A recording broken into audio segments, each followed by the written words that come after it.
saya di sini dari kelompok 3 Filsafat Islam Jurnalistik kelas 3C, dan di sini kita akan bahas tentang Al-Kindi, sejarah dan perkembangannya. Kelompok 3 itu sendiri beranggotakan saya Fazarul Yunus Pratama, Saya Teladani Firdaus. Saya Muhammad Indonesia, saya Muhammad Raifan.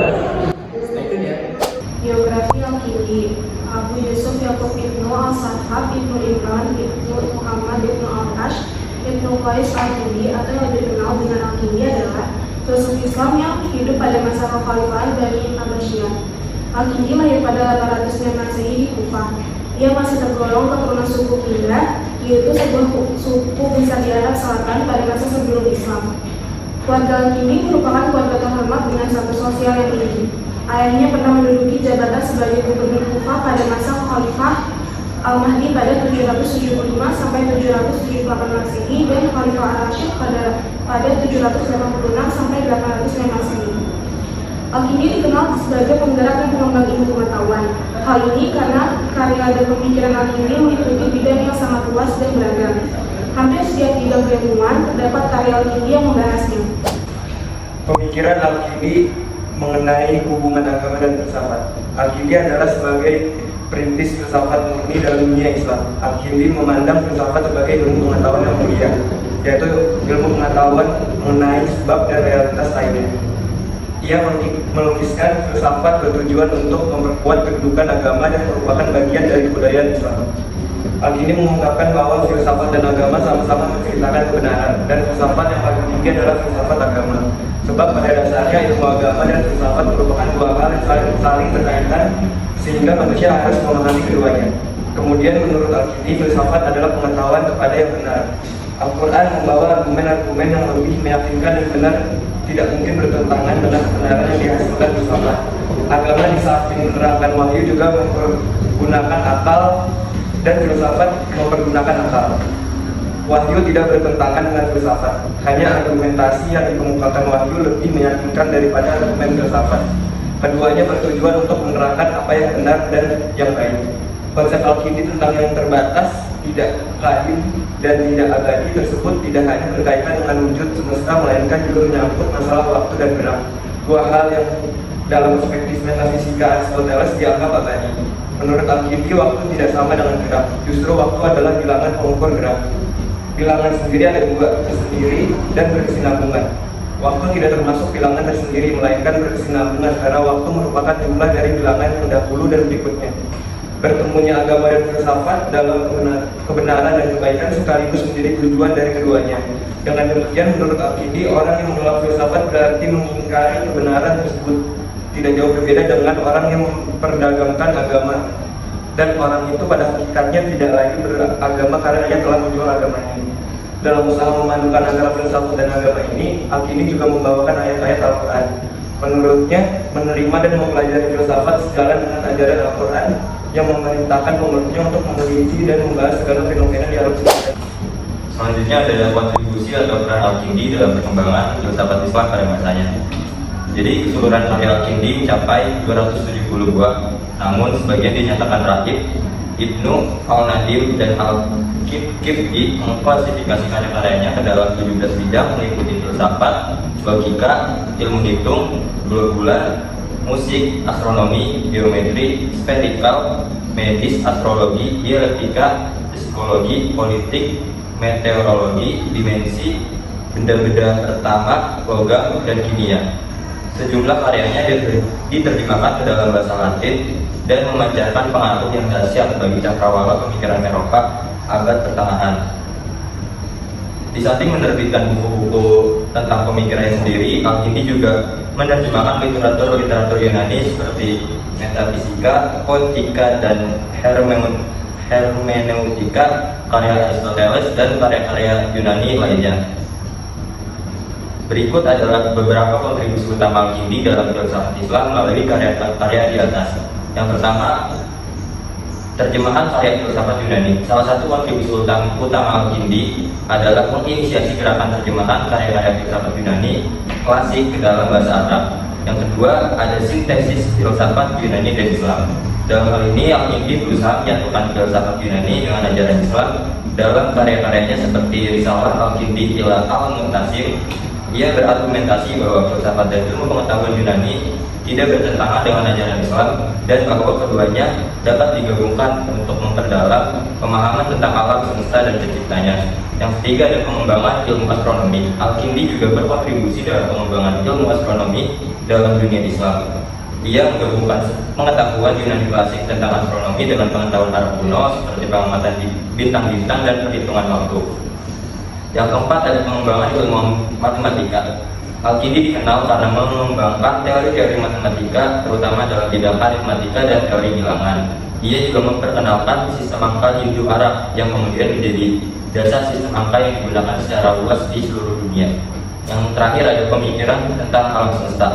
Dalam hal ini, Al-Kindi mengeksplorasi konsep-konsep tentang alam semesta dalam karyanya, termasuk pandangan tentang pencipta alam semesta dan hubungan antara manusia dan alam semesta. Ia mendukung gagasan bahwa alam semesta adalah manifestasi dari Allah yang bijaksana dan penuh dengan tanda-tanda kebesaran. Yang terakhir ada pemikiran Al-Kindi tentang konsep ketuhanan. Pendapat Al-Kindi tentang Tuhan terdapat dalam tulisannya yang berjudul Al-Falsafah Al-Ula dan Fi Wahdaniyah Allah wa Tanahi Al-Alam. Menurut Al-Kindi, Tuhan adalah wujud sempurna dan tidak bisa wujud lain. Tuhan tidak mempunyai hakikat dalam arti aniyah dan mahiyah. Tidak aniyah karena Tuhan tidak termasuk dalam benda-benda yang ada di dalam alam, bahkan Ia adalah pencipta alam. Tidak mahiyah karena Tuhan tidak merupakan genus atau spesies. Tuhan adalah unik, Ia hanya satu dan tidak ada yang setara dengannya.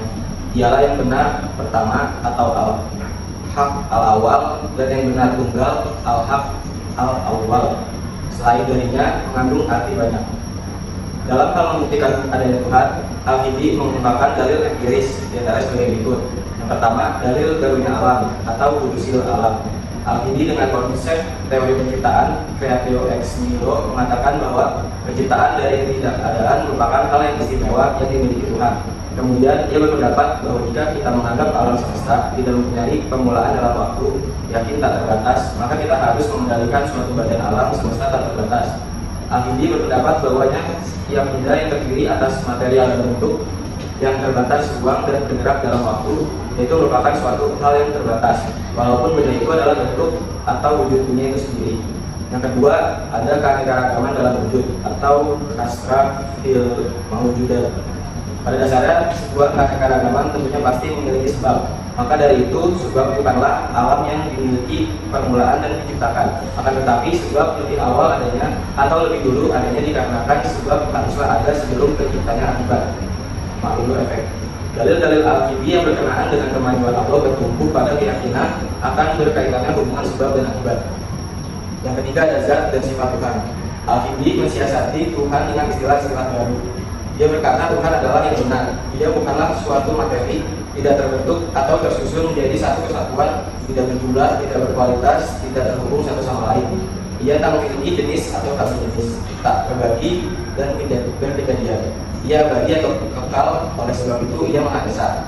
Selainnya berlipat. Al-Kindi menyampaikan pendapat dalam sebuah bab di dalam karya tulisannya tentang filsafat. Pertama, itu pembelaan yang mendalam atas identitas esensial dari Tuhan serta sifat-sifatnya.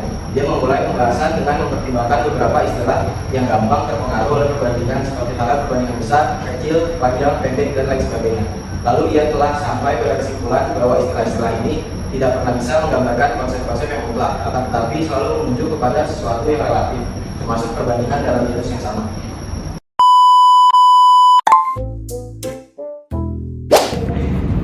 Wah, berarti keren banget ya Al-Kindi bisa memajukan perkembangan filsafat Islam pada masanya. Aku juga salut banget sama Al-Kindi. Tapi gue bingung gimana sih cara Al-Kindi meyakinkan kaum yang menolak filsafat pada masa itu. Nah, itu gila. Mana? Ya gila. jadi gue masih bingung ini gimana sih cara Al-Kindi meyakinkan kaum yang menolak filsafat pada masa itu. Oh, soal itu bangga untuk kemarin gue udah belajar tentang Al-Kindi. Nah, jadi Al-Kindi itu meyakinkan kaum yang menolak filsafat pada masa itu ada berbagai cara. Nah, pertama ada dialog dan debat. Di dalam cara itu Al-Kindi terlibat dalam dialog dan debat intelektual dengan para penolak filsafat. Ia menggunakan logika rasional untuk menjelaskan nilai filsafat dalam pemahaman dunia dan kehidupan. itu Al-Kindi aktif dalam mengembangkan ilmu pengetahuan, terutama matematika dan keuangan.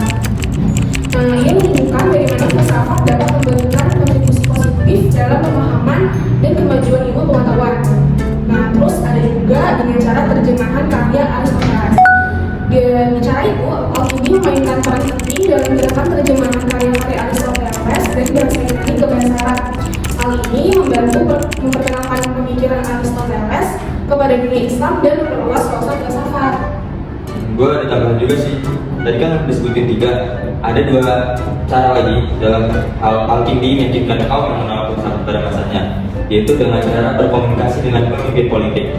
Jadi dalam hal itu Al-Kindi juga berusaha berkomunikasi dengan pemimpin politik pada masanya. Ia juga meyakinkan penguasa untuk mendukung pengembangan ilmu pengetahuan dan filsafat sebagai cara untuk memajukan masyarakat. Terus juga ada cara terakhir yang ia lakukan itu dengan menunjukkan nilai etis. Al-Kindi juga menyoroti nilai-nilai etis yang dapat diperoleh melalui filsafat seperti etika dan moralitas. Ini adalah cara lain untuk meyakinkan orang-orang tentang manfaat filsafat dalam bentuk karakter dan perilaku yang baik. Jadi melalui pendekatan ini Al-Kindi berusaha membuka pikiran orang-orang yang awalnya menolak filsafat dan menyadarkan mereka akan manfaatnya dalam memahami dunia dan meningkatkan kehidupan mereka. Bisa. Nah, ada lagi nih yang bingungin soal Al-Kindi. Kalau aku sih ada nih, gue bingungin gimana ya Al-Kindi menghubungkan filsafat dan agama. Oh itu, gue sih kalau juga baca-baca itu, Al-Kindi menghubungkan filsafat dan agama itu dengan menciptakan harmoni antara pemikiran filosofis dan prinsip-prinsip teologi Islam. Ia memandang bahwa akal dapat digunakan untuk memahami dan mengklarifikasi ajaran agama, membantu dalam pencarian kebenaran mutlak, dan mendorong praktik nilai-nilai etis yang diinginkan oleh agama. Gue udah tambahin lagi sih ya. Al-Kindi juga berusaha memadukan pemikiran nasional dan keyakinan agama dalam upayanya untuk merangkul kedua prinsip tersebut. Oh, jadi gitu ya. Nah, gue baru kepikiran satu pertanyaan lagi nih buat lo, Gil. Jadi ini kan agama sama filsafat itu sama-sama menuju kebenaran. Kira-kira ada nggak sih bedanya antara filsafat dan agama? Nah, itu benar sih kalau misalnya filsafat sama agama itu sama-sama mencari kebenaran. Tapi di antara kedua itu tuh ada perbedaannya. Nah, yang pertama tuh ada di bedanya di sumber kebenaran. Kalau agama itu biasanya mengandalkan wahyu ilahi sebagai sumber kebenaran. Ajaran agama berdasarkan pada kitab suci, ajaran para nabi, atau pengalaman spiritual yang diyakini berasal dari Tuhan. Kalau filsafat lebih cenderung menggunakan akal dan penafsiran manusia sebagai sumber utama kebenaran. Terus filsuf juga mencari pemahaman melalui analisis, diskusi, dan refleksi filosofis. Terus ada juga perbedaannya di metode penelitian. Kalau agama, metodenya itu melibatkan kepercayaan, doa, ritual, dan kemampuan terhadap ajaran agama yang telah ditetapkan. Kalau misalnya filsafat menggunakan metode pemikiran kritis, argumen logis, dan pengamatan alam semesta. Terus juga filsuf cenderung mempertanyakan asumsi yang mendasarkan pandangan mereka pada bukti rasional. Nah, tadi kan Akil udah jelasin sumber kebenaran dan metode pemikiran. Gue mau nambahin satu lagi nih tuh tentang tujuan akhirnya. Kalau tujuan akhir agama seringkali berfokus pada hubungan individu dengan Tuhan, hubungan rohani, dan tindakan moral sesuai dengan ajaran agama. Kalau filsafat, tujuan akhirnya itu seringkali lebih umum, seperti pemahaman tentang realitas, tujuan hidup, etika, dan etikat manusia. Jadi gimana guys, sudah pada paham kan? Paham. Makasih Akil atas jawaban-jawabannya. Sebanyak kayak gini. Nah, jadi itu dia pembahasan serta diskusi kelompok kita. Mohon maaf. Terima kasih. Wassalamualaikum warahmatullahi wabarakatuh.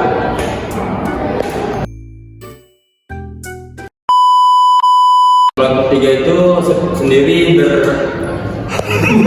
jurnalis tertib. Nah, jadi gue mau nambahin sedikit nih Rum, untuk tentang tujuan akhir dan pendekatan terhadap pertanyaan terakhir.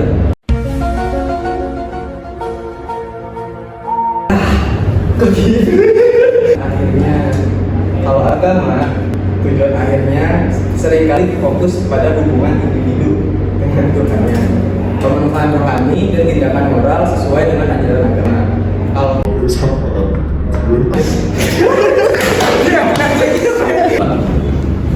Mana?